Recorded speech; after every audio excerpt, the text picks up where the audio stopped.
Suasana pasar Gonalegi. Sawijining dina ing pasar Gonalegi, Mbak Vicky arep tuku sop-sopan. Sram.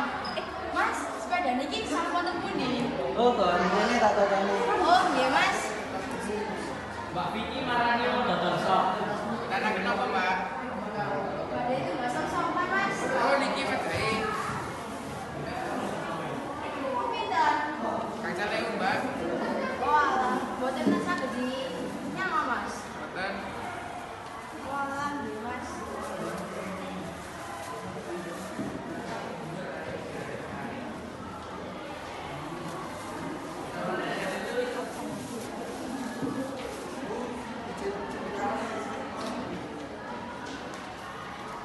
Niki, Mas.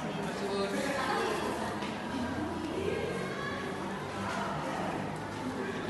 Mas, duit pajak di luar. Niki.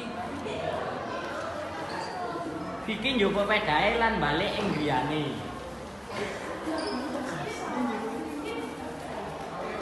Pinten tas lagi, Dek? 5.000.